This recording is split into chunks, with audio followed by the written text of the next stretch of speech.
Muy buenas tardes, mis queridos hermanos y amigos. Es un placer estar con ustedes nuevamente a través de los diferentes medios de comunicación. Gracias por haber sintonizado la programación de hoy.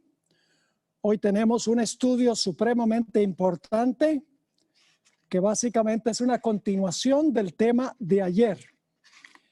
Nuestro tema de hoy lleva como título La crisis que nos espera. Antes de comenzar, queremos tener una oración y luego después de eso vamos a repasar lo de ayer en preparación para material nuevo. Oremos. Padre Celestial, gracias te damos nuevamente por el privilegio de abrir tu santo libro. Abre mentes y corazones también por medio de tu Espíritu Santo.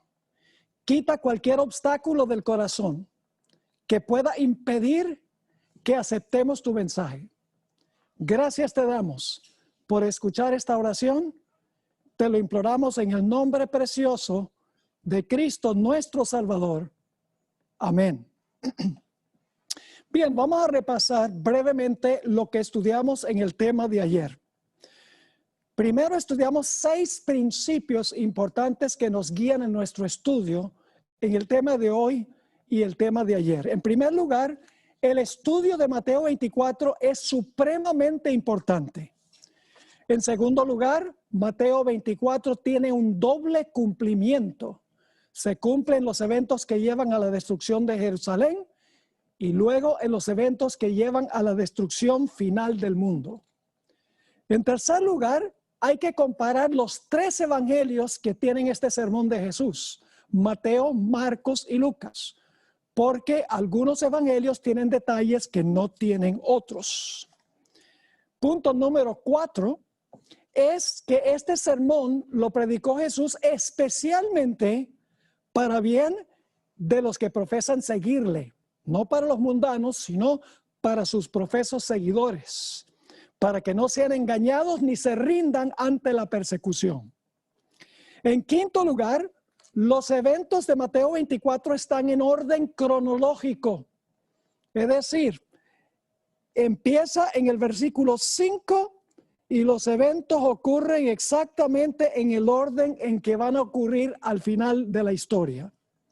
Y finalmente, el principio número 6 es que el conflicto de los siglos, el libro de Elena White, el conflicto de los siglos, sigue el mismo orden que Mateo el capítulo 24. Luego voy a repasar los puntos básicos que estudiamos ayer. Vimos que va a haber guerras, rumores de guerras, nación contra nación, reino contra reino, pestilencias, hambres, terremotos y alborotos. Todas estas cosas tienen un propósito. Son causados por Satanás, porque él finalmente lo que quiere hacer es echarle la culpa a los fieles de Dios.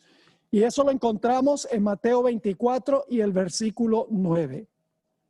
Cuando venga esa persecución contra los fieles de Dios que están proclamando la verdad y se les está echando la culpa a los fieles de Dios por lo que está pasando en el mundo, los fieles tendrán que comparecer ante reyes y gobernantes. Nos dimos cuenta también que durante ese tiempo los peores enemigos del pueblo de Dios serán amigos, familiares y parientes, créanlo o no. Este periodo es lo que se conoce como el pequeño tiempo de angustia o el tiempo de angustia previo. Vimos que cuando venga este conflicto, cuando venga esta persecución, muchos que parecen ser fieles van a apostatar de la fe, van a tropezar, va a haber un zarandeo entre el pueblo de Dios. Se van a levantar también falsos líderes religiosos, se llaman falsos profetas, falsos pastores, que le van a decir a la gente que los que están causando los males en la sociedad son aquellos que son fieles a Dios. Nos dimos cuenta que también va a multiplicarse la maldad, la transgresión de la ley entre los que profesan ser pueblo de Dios, los que tienen apariencia de piedad.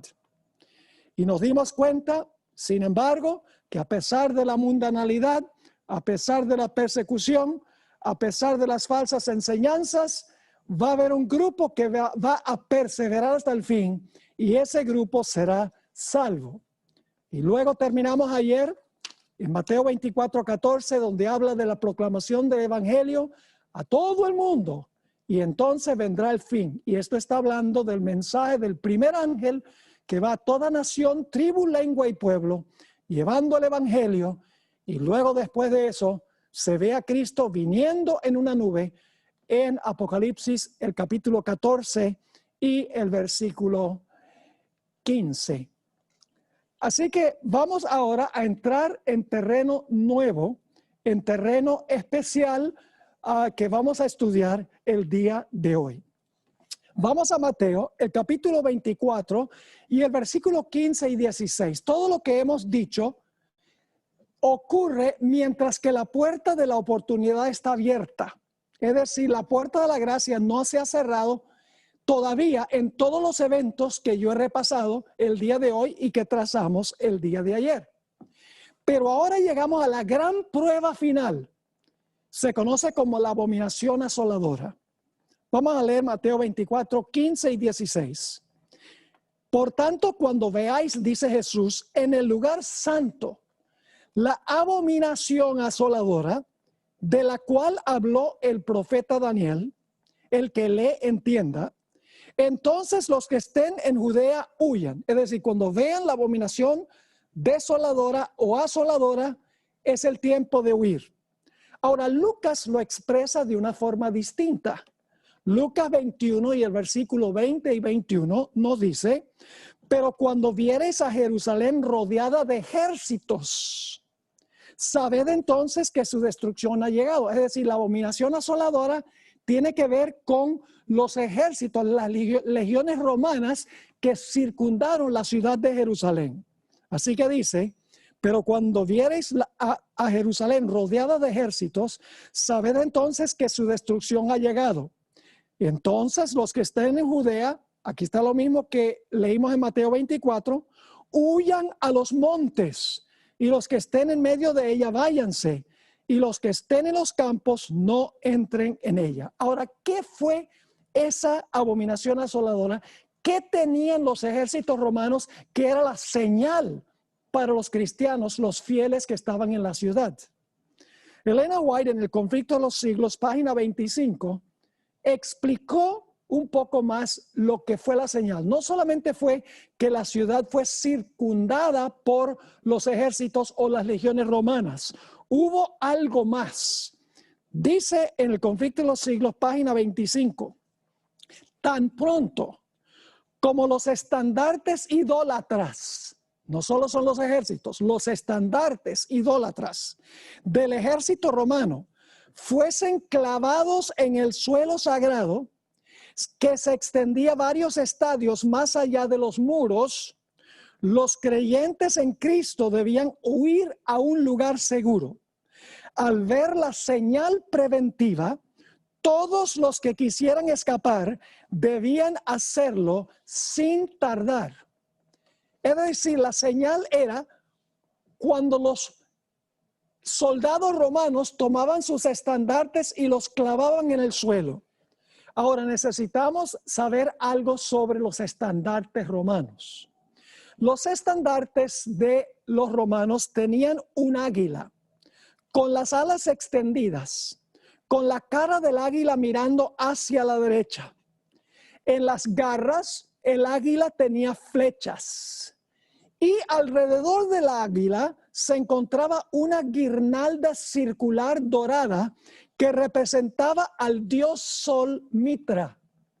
Flavio Josefo, quien fue testigo ocular de la destrucción de Jerusalén, dijo algo muy interesante en cuanto a lo que hacían los romanos con sus estandartes. Según Josefo, los soldados romanos enterraban en el suelo sus estandartes en representación del dios Sol. Luego se arrodillaban y les rendían a los estandartes adoración. Estaban adorando, en otras palabras, al dios Sol. Cuando los que estaban en la ciudad, que eran fieles a Dios, vieran esa señal de los estandartes romanos y los soldados adorando al Dios Sol, era la señal de que los cristianos debían huir. Pero la pregunta es, ¿cómo podían huir si la ciudad estaba sitiada por los ejércitos romanos?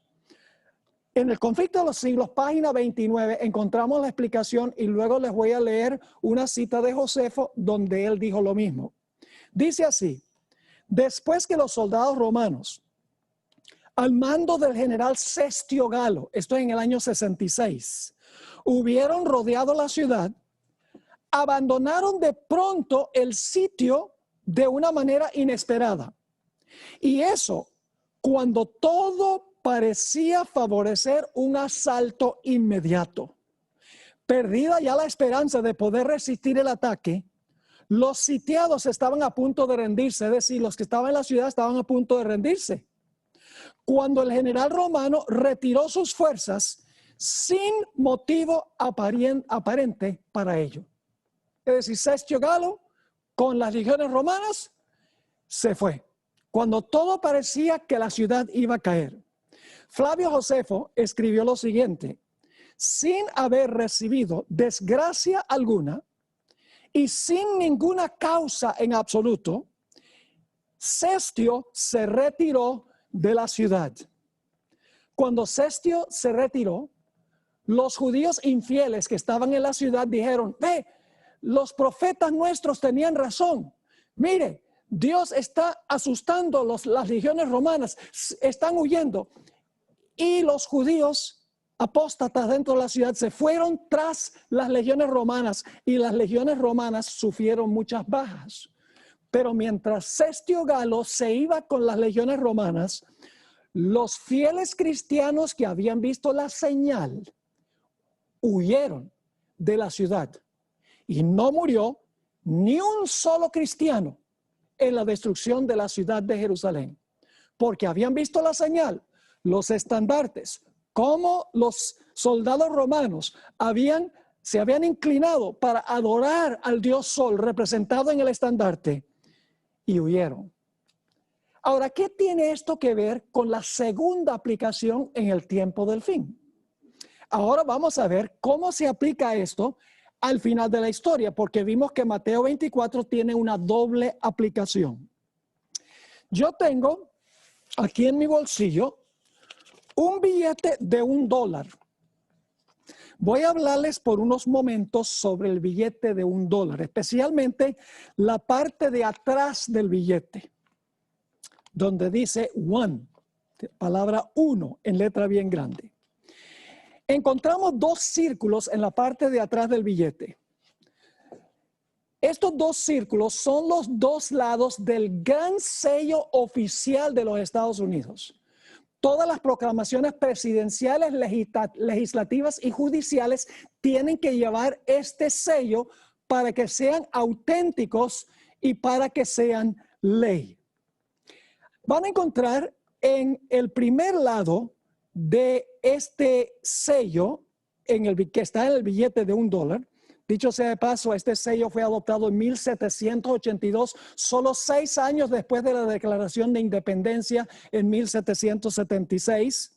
En un lado se encuentra una pirámide inconclusa.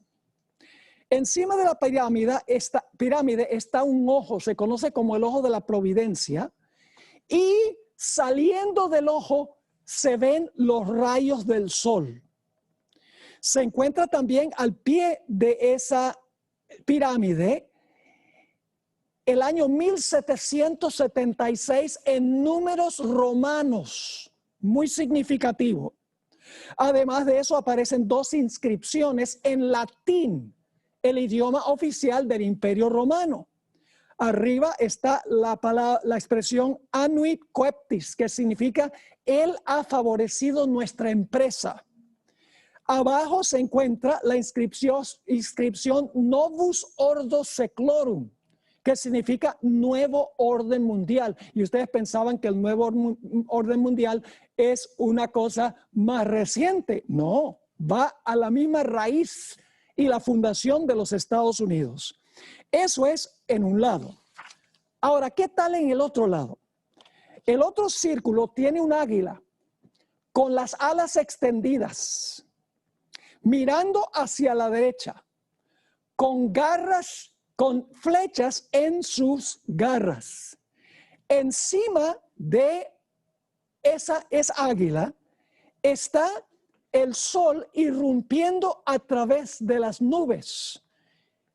Y abajo, más bien por encima del águila, aparecen las palabras e pluribus unum, es decir, de los muchos uno.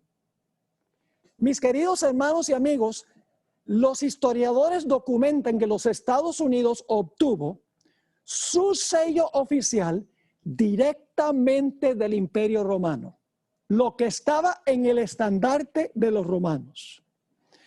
Ahora, si ustedes visitan la ciudad de Washington, D.C., van a encontrar que los edificios principales, todos tienen arquitectura romana. Van a encontrar que la ciudad está llena de estatuas que conmemoran eventos históricos y los héroes, igual que sucedía allá en Roma. Además de eso, muchas de esas estatuas tienen fecha en números romanos.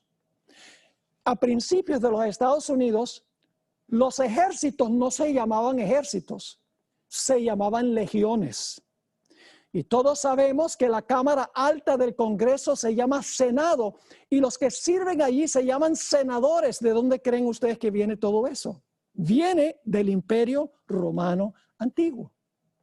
Ahora quiero leerles un par de citas del Espíritu de Profecía, a donde Ellen White hace la conexión entre la adoración del sol por parte de las legiones romanas en los estandartes y lo que va a pasar al final de la historia en el mundo cristiano.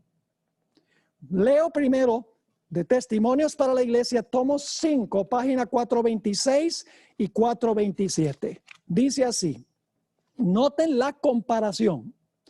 Por el decreto que imponga la institución del papado en violación a la ley de Dios, esa es una ley dominical, nuestra nación, dice ella, hablando de los Estados Unidos, se desvinculará completamente de la justicia. Cuando el protestantismo extienda la mano a través del abismo para asir la mano del poder romano, es decir, del papado, cuando se incline por encima del abismo para darse la mano con el espiritismo, cuando bajo la influencia de esta triple unión, nuestro país, está hablando de los Estados Unidos, repudie todo principio de su constitución como gobierno protestante y republicano y haga provisión para la propagación de las mentiras y seducciones papales, entonces sabremos que ha llegado el tiempo en que se verá la asombrosa obra de Satanás y que el fin está cerca. Ahora fíjense la conclusión de la cita. Así como el acercamiento de los ejércitos romanos fue para los discípulos una señal de la inminente destrucción de Jerusalén, esta apostasía, está hablando de la apostasía con respecto al domingo, esta apostasía podrá ser para nosotros una señal de que se llegó al límite de la tolerancia de Dios, de que nuestra nación, está hablando de los Estados Unidos, nuestra nación colmó la medida de su iniquidad y de que el ángel de la misericordia está por emprender el vuelo para nunca volver. Es decir, la abominación asoladora es la última señal antes de cerrarse la puerta de la gracia. Sigue diciendo, los hijos de Dios se verán entonces sumidos en aquellas escenas de aflicción y angustia de Jacob. En otra cita en el mismo libro, tomo 5 de los Testimonios, página 439, Elena White escribió, no es ahora tiempo para que el pueblo de Dios fije sus afectos o se haga tesoros en el mundo.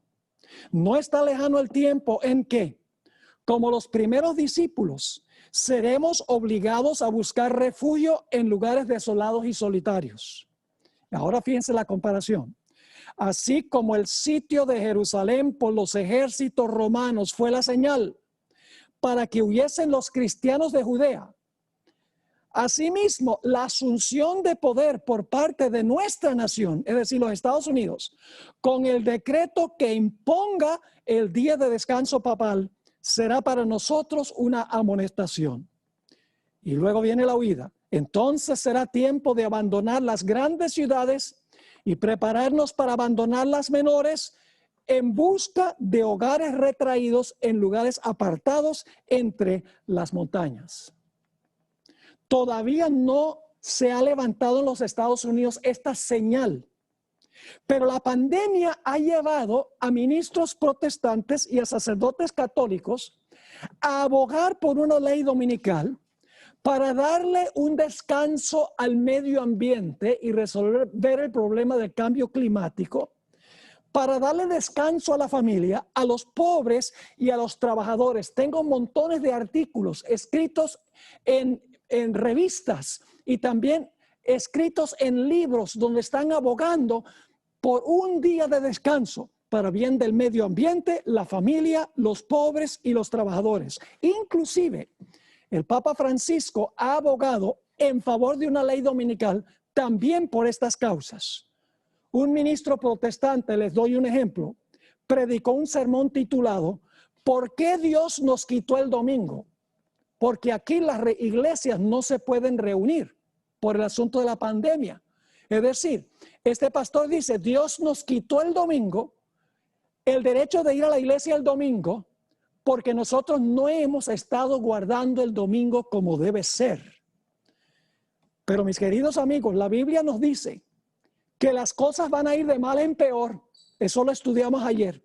Y cuando ya el mundo se vea en un callejón sin salida, se va a establecer una ley dominical, porque se va a decir, estos desastres están viniendo porque no hemos guardado el santo día de reposo, el domingo, que no es santo, ni debe ser día de reposo.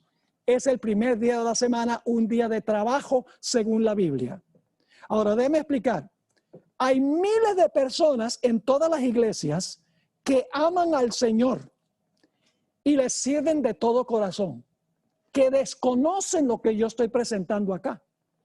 A nosotros nos incumbe saber esto, aun cuando nosotros digamos, no puede ser, esto no puede ser, si pertenece a una iglesia a donde se observa el domingo. Yo sencillamente les digo lo que dijo Jesús a sus discípulos, se los he dicho antes, para que cuando venga, crean. Ahora, en la Biblia, la idolatría se identifica como la abominación. Noten, por ejemplo, Deuteronomio 7, 25 y 26. Deuteronomio 7, 25 y 26. Aquí Dios está hablando al pueblo de Israel. Las esculturas de sus dioses, es decir, de los paganos, quemarás en el fuego. No codiciarás plata ni oro de ellas para tomarlo para ti, para que no tropieces en ello. Pues es abominación a Jehová tu Dios. Los ídolos de los paganos eran abominación. Y no traerás cosa abominable a tu casa, para que no seas anatema. Del todo la aborrecerás y la abominarás, porque es anatema. Ahora escuchen bien. En la época de Constantino, en el siglo IV, la iglesia adoptó los objetos de culto de los paganos. Los paganos paganizaron a la iglesia, más bien que la iglesia cristianizara a los paganos. Entre ellos, entre los objetos que la iglesia adoptó de los paganos, está una estatua del dios Júpiter. Se encuentra hoy en la Basílica de San Pedro. La gente pasa por allí, yo creo que ahora no, porque ya se le está acabando el dedo gordo de un pie de tantos besos que le han dado, pero la gente venera esa estatua de Júpiter y dicen, ya no es de Júpiter, es del apóstol San Pedro. Ahora escuchen lo que voy a decir. La iglesia también adoptó el día domingo, el día del sol, como el día de descanso. No hay diferencia entre venerar los objetos de los paganos y venerar el día de los paganos. Por esto repetidas veces Elena White se refirió a la observancia del día del sol como idolatría o como una abominación. Ahora, alguien podría decir, pastor, no es lo mismo adorar al sol que adorar en el día del sol. Bueno, déjeme formularle algunas preguntas. Yo pregunto,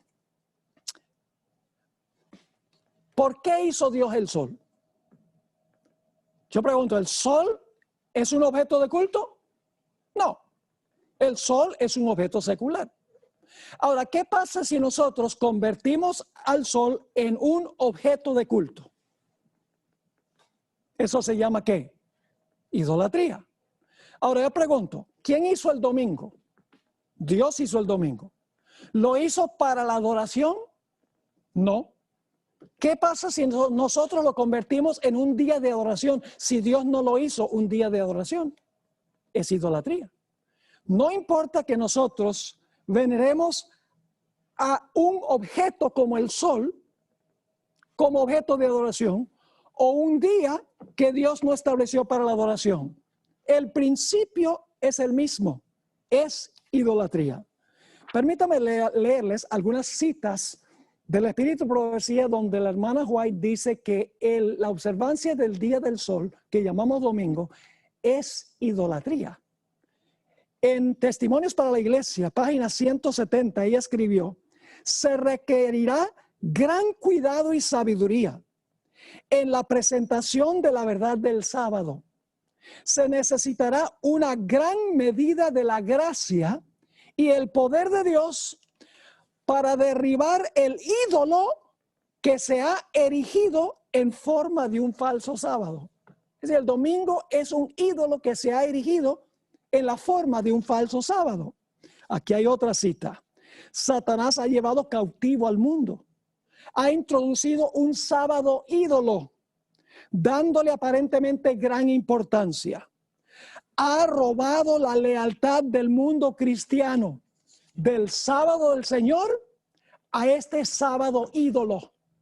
El mundo se inclina a una tradición, un mandamiento creado por los hombres. Por eso es idolatría, porque la observancia del domingo como día santo es idolatría, porque es un día que establecieron los hombres para la adoración y no Dios. Y luego Elena White compara con Nabucodonosor. Así como Nabucodonosor se exaltó al levantar su imagen de oro en el valle de Dura, Satanás se exalta a sí mismo por medio de este falso sábado que ha robado del patrimonio celestial. Y luego compara nuevamente la observancia del domingo con la ofrenda de Caín. Dice así en la revista Signs of the Times, marzo 21, 1900. Al igual que Caín, los hombres de hoy están violando un claro así dice Jehová. Dios ha santificado y bendecido el séptimo día. Requiere que todos lo santifiquen como memorial de la creación. Sin embargo, el archiengañador ha inspirado a los hombres para que levanten un día de reposo rival que Dios considera igual que la ofrenda de Caín. Así como Caín, aquellos que adoran este ídolo se ofenden porque el pueblo escogido de Dios prefiere guardar el día que Dios ha especificado en su ley, más bien que un día de reposo de creación humana. Procuran obligar a sus semejantes a adorar este ídolo. Fíjense, esta vez llama el domingo el ídolo, porque los seres humanos han creado este día como un día de adoración. Por eso es un ídolo. No importa que es un día o un objeto, igual, idolatría. Y luego habla otra vez de Nabucodonosor. Así hizo Nabucodonosor cuando colocó su imagen de oro en el valle de Dura. Y en su soberbia exaltación propia, procuró obligar a todos que se inclinaran ante ella. Así como Caín echó a un lado el santo mandamiento de Dios y ofreció un sacrificio de su propia elección, los hombres han echado a un lado el santo sábado y han exaltado un día que ellos han creado. Y así como Caín se llenó de amargura contra Abel, ellos se llenan de amargura contra aquellos que por su observancia del sábado hacen ver mal la adoración de un día que carece de un mandato divino. Aquí hay otra, la Review and Herald, diciembre 20, 1898. Escribió Elena White: Pero este día, tan universalmente exaltado, hablando del domingo, es un sábado espurio, un día común de trabajo. Sí, porque Dios dijo 6 días trabajarás y el séptimo es el día de reposo. Sigue escribiendo. Se acepta en lugar del día que Dios bendijo y santificó. Pero el seguro resultado de este curso de acción se deja ver en el castigo que recayó sobre Nadab y Abiú, los hijos de Aarón. Para los que desconocen esta historia, Dios le había dicho a los sacerdotes que cuando ofrecieran fuego con el incienso, sacaran el fuego del altar del sacrificio, porque ese fuego era santo, Dios lo había llovido sobre el altar. Pero Nadab y Abiú, bajo la influencia del vino, estaban un poco entumecidos mentalmente, llevaron otro fuego extraño. Y la Biblia nos dice que salió la gloria de Jehová del santuario y destruyó a Nadab y Abiú, los hijos de Aarón, porque le ofrecieron a Dios algo secular como si fuera santo. ¿Cómo se siente Dios cuando el mundo cristiano le ofrece a Dios un día secular como el domingo, el primer día de trabajo, y se lo ofrece a Dios como si fuera santo? Encontramos otra cita en la Carta 90, 1897. El mundo protestante ha levantado un sábado ídolo y lo ha colocado en el lugar a donde debe estar el sábado de Dios.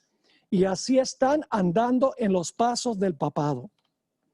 Otra cita en el libro La fe por la cual vivo. La observancia del domingo no es aún la marca de la bestia. Y no lo será hasta que se emita el decreto que obligue a los seres humanos a adorar este sábado ídolo. Ahora, déjeme leer una última cita. Voy a pasar por alto la siguiente cita y voy a leer la última cita que se encuentra en un documento que se llama Manuscript Releases, tomo 19, página 244. Entre los cristianos profesos hay idólatras, hombres y mujeres que no llevan el sello de Dios.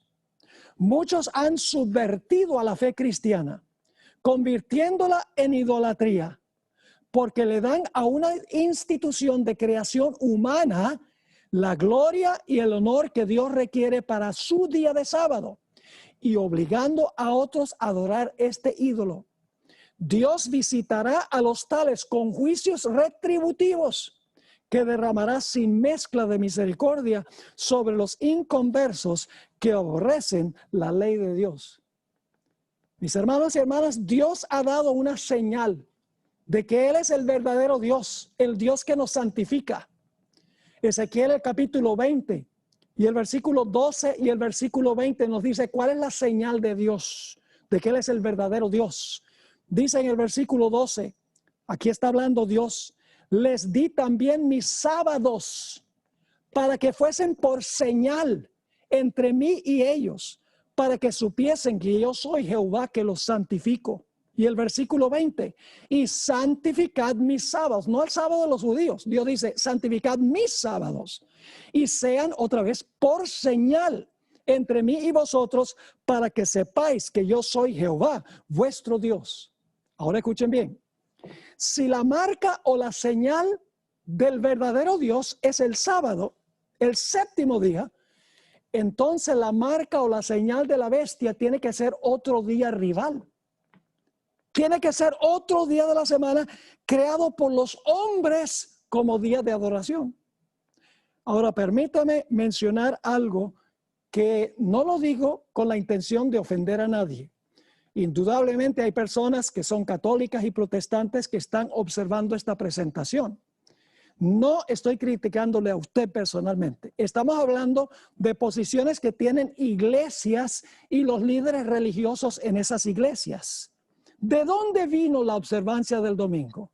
¿Y por qué los protestantes guardan el domingo? Vamos a ver lo que dice la Iglesia Católica en cuanto al domingo. La Iglesia Católica dice, nosotros cambiamos el día.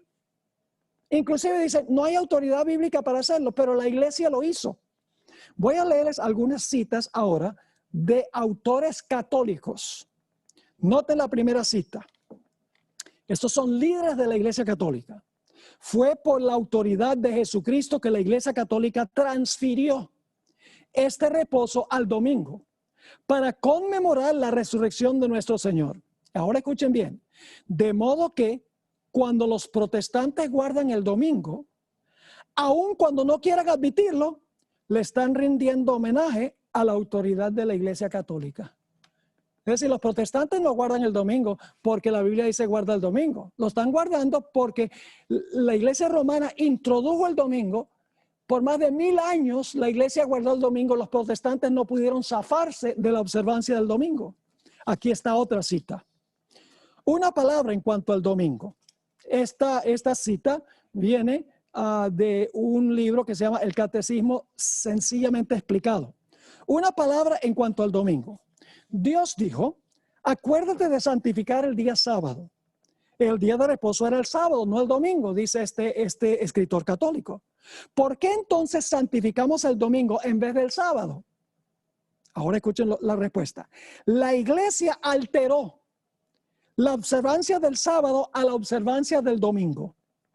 Los protestantes que profesan regirse por la Biblia y la Biblia sola y que no creen nada al menos que esté en la Biblia, deben estar medio perplejos al observar el domingo cuando dijo Dios distintamente, santificarás el sábado. La palabra domingo no aparece en ninguna parte de la Biblia y por lo tanto los protestantes están obedeciendo la autoridad de la Iglesia Católica. Ahora viene la cita más importante de todas. Escrita por John O'Brien, quien por muchos años enseñó en la Universidad de Notre Dame, aquí en los Estados Unidos, escribió un libro muy famoso, La Fe de Millones, y escribió lo siguiente. Siendo que el sábado y no el domingo se especifica en la Biblia, ¿no es curioso que los que no son católicos y quienes profesan tomar su religión directamente de la Biblia y no de la iglesia, observen el domingo en lugar del sábado? Sí. Claro que son inconsistentes, pero este cambio se hizo unos 15 siglos antes que naciera el protestantismo. Y para ese tiempo la costumbre se observaba ya universalmente. Los protestantes han continuado la costumbre, aun cuando se basa en la autoridad de la Iglesia Católica y no sobre un texto explícito de la Biblia. Dicha observancia permanece como un recordativo de la Iglesia Madre. De los protestantes al guardar el domingo tienen un recordativo de la Iglesia Madre de donde salieron.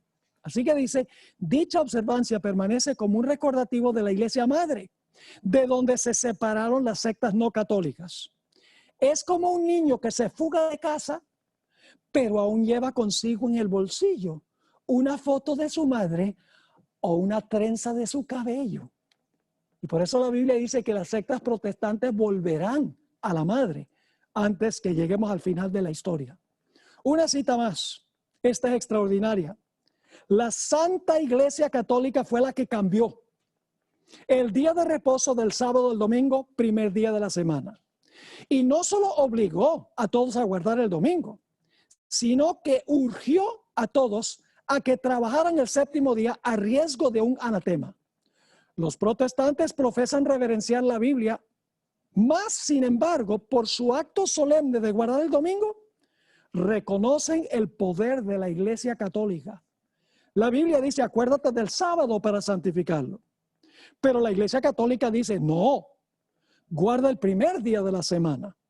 Y he aquí, todo el mundo civilizado se inclina en obediente reverencia al mandato de la Santa Iglesia Católica.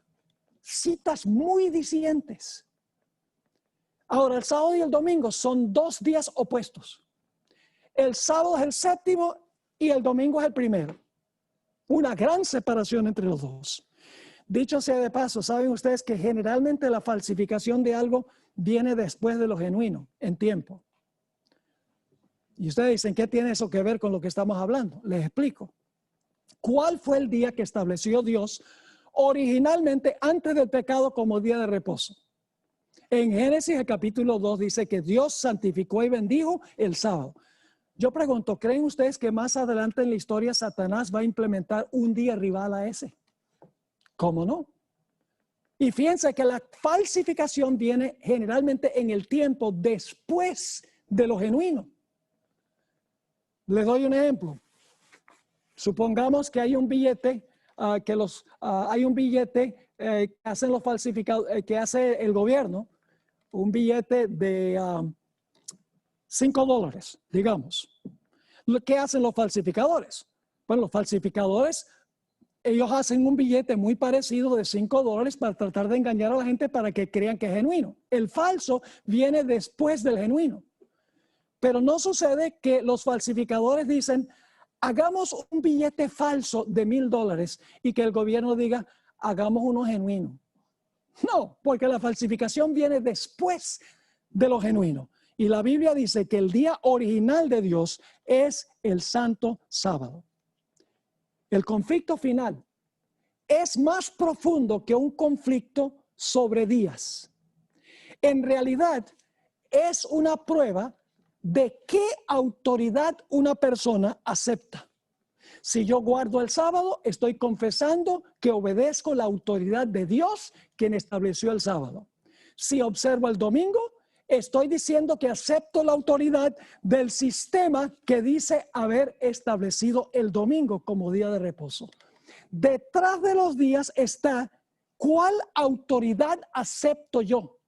¿La del Creador y su sábado o la del papado y el domingo? Día establecido por los seres humanos. Así que la abominación asoladora, al final de la historia, es cuando se imponga el día del sol, que será la gran prueba final para el mundo. Cuando se vea esa señal, se va a dividir el mundo en dos grupos, como sucedió con Jerusalén con los estandartes romanos. Los apóstatas quedaron y los fieles salieron. De la misma manera, al final de la historia, los apóstatas van a quedar y los fieles van a salir de Babilonia, como dice en Apocalipsis el capítulo 14 y también el capítulo 18. Ahora, después que la abominación asoladora, el día de reposo, el conflicto sobre el día de reposo, haya dividido a la raza humana en dos grupos, entonces el pueblo de Dios tendrá que huir, porque sufrirán gran oposición. Vamos a anotar Mateo 24 y el versículo 16 al 19. Mateo 24, 16 al 19, donde habla de la huida después que se ve la señal. Dice allí, entonces los que estén en Judea huyan a los montes. El que esté en la azotea, no descienda para tomar algo de su casa. Y el que esté en el campo, no vuelva atrás para tomar su capa. Es decir, dejen todo atrás. Mas hay de las que estén encintas y de las que críen en aquellos días.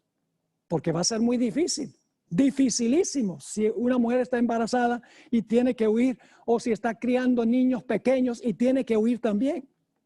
Lucas 17, 31 y 32 agrega un detalle que no está en Mateo. Dice, en aquel día el que esté en la azotea y sus bienes en casa, no descienda a tomarlos. Y el que en el campo, asimismo no vuelva atrás. Acordaos de la mujer de Lot. La mujer de Lot salió de Sodoma, pero Sodoma no había salido de ella. ¿Será que hay muchos cristianos que dicen que han salido del mundo, pero el mundo no ha salido de ellos? ¿Será que estamos aferrados en nuestras casas y nuestros carros y nuestro dinero y nuestra jubilación y todos los bienes materiales que tenemos? Que cuando venga este momento, vamos a decir como la esposa de Lot, ay, yo no puedo dejar todo esto atrás. Por eso el Señor Jesucristo dijo, acordaos de la mujer de Lot. Y ahora quiero que noten un detalle muy interesante en el versículo 20 de Mateo 24, porque leímos los versículos 16 al 19, donde dice, los que están en Judea huyan, no vuelvan a tomar nada de su casa, acuérdense de la mujer de Lot. Y fíjense que todos los que van a huir guardarán el sábado. Porque dice en Mateo 24, 20, Jesús a sus fieles, orad pues, que vuestra huida no sea en invierno ni en sábado. Es decir, los fieles que van a huir son observadores del sábado, según Mateo, el capítulo 24 y el versículo 20. Y cuando el pueblo de Dios huya, ya la puerta de la gracia se ha cerrado y vendrá la gran tribulación. Recuerden que en Mateo 24:9 dice que habrá una tribulación. Es el tiempo de angustia previo. Pero en Mateo 24:21 dice gran tribulación, después de cerrarse la puerta de la gracia. Dice ahí en Mateo 24:21 y 22, porque habrá entonces gran tribulación, cual no la ha habido desde el principio del mundo hasta ahora ni la habrá. Y si aquellos días no fuesen acortados, nadie sería salvo. Mas por causa de los escogidos, aquellos días serán acortados. En Daniel 12 y el versículo 1 encontramos una descripción del mismo tiempo de angustia. Dice, en aquel tiempo se levantará Miguel, el gran príncipe que está de parte de los hijos de tu pueblo. Y será tiempo de angustia, cual nunca fue desde que hubo gente hasta entonces. Pero en aquel tiempo será libertado tu pueblo, todos los que se hallen inscritos en el libro. Y luego, en los versículos 23 al 27, lamentablemente el tiempo no nos permite estudiar todos los detalles, pero en Mateo 23 al 27 encontramos en ese tiempo de angustia que Satanás va a falsificar la segunda venida de Cristo, porque él quiere ganarse a los escogidos. Él todavía alberga una esperanza de que va a poder engañar a los escogidos. Y su último gran engaño será falsificar la segunda venida de Jesús, haciéndose pasar por Cristo. Dice en Mateo 23 al 27. Entonces, si alguno os dijere, mirad, aquí está el Cristo, que significa Mesías. O mirad, ahí está, no lo creáis. Porque se levantarán falsos cristos y falsos profetas, y harán grandes señales y prodigios, de tal manera que engañarán, si fuere posible, a uno de los escogidos. Yo ya os lo he dicho antes. Así que si os dijeren, mirad, está en el desierto, no salgáis. O mirad, está en los aposentos, no lo creáis. Porque como el relámpago sale del oriente y se muestra hasta el occidente, es decir, todo el mundo lo ve, así será también la venida del Hijo del Hombre. Porque donde quiera que estuviera el cuerpo muerto, allí se juntarán las águilas. Muy interesante ese versículo. Ojalá tuviera 10 minutos para exponerle ese versículo que habla de las águilas. Las águilas de los estandartes romanos y el águila de los Estados Unidos al final de la historia trae la destrucción. Elena White describió de una forma espectacular esta falsificación de la segunda venida. Y voy a leer rápido. Conflicto de los siglos, página 608 y 609. El acto capital que coronará el gran drama del engaño será que el mismo Satanás se hará pasar por el Cristo. Hace mucho que la iglesia profesa esperar el advenimiento del Salvador como consumación de sus esperanzas. Pues bien, el gran engañador simulará que Cristo habrá venido. En varias partes, aquí está la clave, en varias partes de la tierra, Satanás se manifestará a los hombres como un ser majestuoso, de un brillo deslumbrador, parecido, dice esto, a la descripción que del Hijo de Dios da San Juan en el Apocalipsis. Le va a brillar el rostro como el sol, como dice en Apocalipsis 1. La gloria que le rodee superará cuanto hayan visto los ojos de los mortales.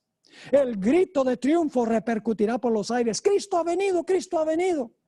El pueblo se postrará en adoración ante él, mientras levanta sus manos y pronuncia una bendición sobre ellos, así como Cristo bendecía a sus discípulos cuando estaba en la tierra. Su voz es suave y acompasada, aunque llena de melodía. En tono amable y compasivo, enuncia Satanás algunas de las verdades celestiales y llenas de gracia que pronunciaba el Salvador. Cura las dolencias del pueblo y luego, en su fementido carácter de Cristo, asegura haber cambiado el día de reposo del sábado al domingo y manda a todos que santifiquen el día bendecido por él. Declara que aquellos que persisten en santificar el séptimo día blasfeman su nombre, porque se niegan a oír a sus ángeles, que les fueron enviados con la luz de la verdad. Es el engaño más poderoso y resulta casi irresistible. Ahora, ¿por qué no será engañado el pueblo de Dios? Muy sencillo. Sigue la cita. pero el pueblo de Dios no se extraviará. Primero, las enseñanzas del falso Cristo no están de acuerdo con las Sagradas Escrituras. La Biblia dice sábado, Satanás va a decir domingo. Es decir, tenemos que atenernos por lo que dice la Biblia, no por lo que dicen los ojos y los oídos y las emociones, solo lo que dice la palabra de Dios. Sigue la cita. Las enseñanzas del falso Cristo no están de acuerdo con las Sagradas Escrituras. Su bendición va dirigida a los que adoran a la bestia y su imagen. Precisamente aquellos sobre quienes dice la Biblia que la ira de Dios será derramada sin mezcla. Hay una segunda razón por la cual el pueblo de Dios no será engañado. Además, no se le permitirá a Satanás contrahacer la manera en que vendrá Jesús. Es decir, no va a poder verse como un relámpago que refulge del oriente hasta el occidente. No, no, no, no. Él se va a aparecer en diferentes partes del mundo, caminando en la tierra. Pero cuando Cristo venga, vamos a encontrar que Cristo no va a tocar la tierra. Sigue diciendo, además no se le permitirá a Satanás contrahacer la manera en que vendrá Jesús. El Salvador previno a su pueblo contra este engaño y predijo claramente cómo será su segundo advenimiento. Y ahora cita Elena White, Mateo 24, porque se levantarán falsos cristos y falsos profetas y darán señales grandes y prodigios, de tal manera que engañarán, si es posible, aún a los escogidos. Así que, si os dijeren, he aquí en el desierto está, no salgáis, he aquí en las cámaras, no creáis, porque como el relámpago que sale del oriente y se muestra hasta el occidente, así será también la venida del Hijo del Hombre. Y luego comenta Elena White, no se puede remediar semejante aparición.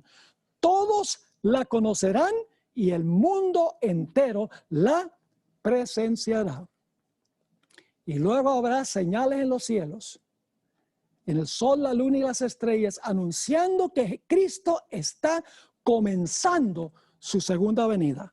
Dice Mateo 24, 29, e inmediatamente después de la tribulación de aquellos días, el sol se oscurecerá y la luna no dará su resplandor, y las estrellas caerán del cielo y las potencias de los cielos serán conmovidas. ¿Qué son las potencias de los cielos que van a ser conmovidas? Bueno, Dios colocó el sol para que gobernara el día y colocó la luna para que gobernara la noche, según Génesis 1 y el versículo 16. Ahora voy a leerles una cita en Primeros Escritos, página 41. El 16 de diciembre de 1848, el Señor me dio una visión de la conmoción de las potestades del cielo. Vi que cuando el Señor dijo cielo, al anunciar las señales indicadas por Mateo, Marcos y Lucas, quería decir el cielo. Y cuando dijo tierra, se refería a la tierra. Ahora ella explica, las potestades del cielo son el sol, la luna y las estrellas. Gobiernan en los cielos. Eso dice, Dios creó el sol para gobernar en el día y la luna para gobernar en la noche. Gobiernan en los cielos. Las potestades terrenas son las que gobiernan en la tierra, es decir, los magistrados, los gobernantes. Ahora fíjense cuándo van a ser estas señales.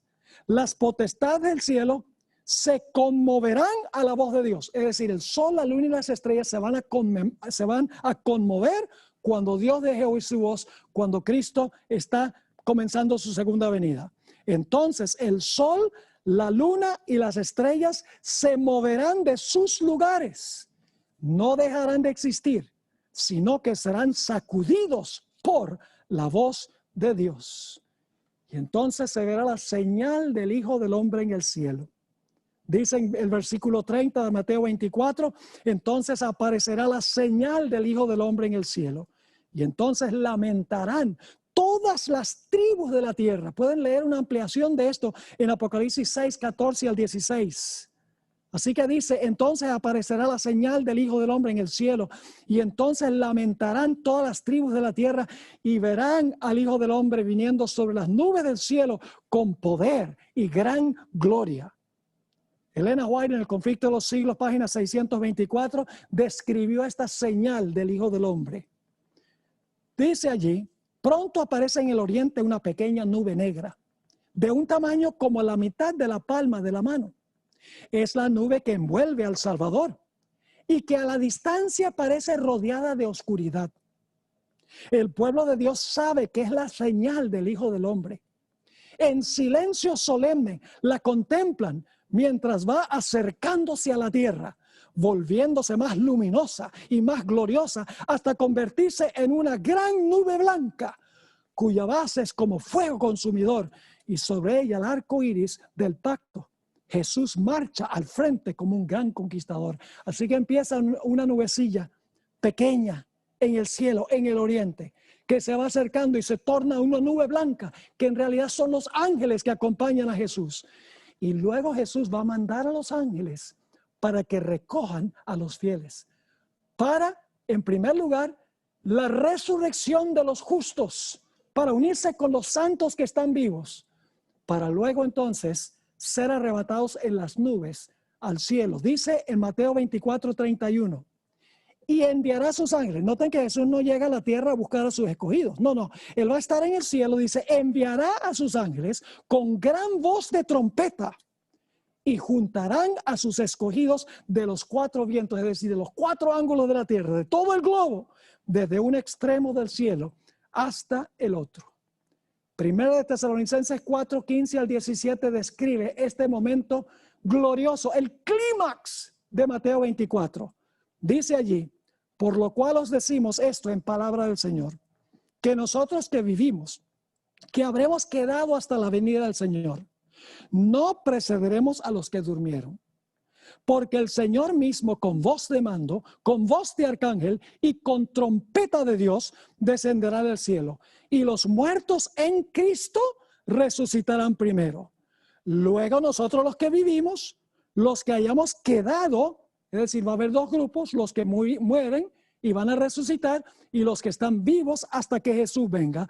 Dice, luego nosotros los que vivimos, los que hayamos quedado, seremos arrebatados juntamente con ellos en las nubes para recibir al Señor en el aire y así estaremos siempre con el Señor. Noten que Jesús no toca la tierra. Dice, seremos arrebatados con ellos en las nubes para encontrarnos con el Señor en el aire. Por eso los fieles no serán engañados por la falsificación de la segunda venida de Cristo. Así que la pregunta clave es, ¿en cuál grupo vas a estar tú? ¿Estás dispuesta de entregarlo todo para ser fiel a Jesús? Para decir, cuando veas a Jesús, la señal del Hijo del Hombre, he aquí, este es nuestro Dios, le hemos esperado y Él nos salvará, o vas a estar entre ese grupo que va a clamar que las rocas caigan sobre ellos y se van a esconder en las cuevas de la tierra para no ver el rostro de Jesús. Yo oro a Dios que hagas la elección correcta en este asunto.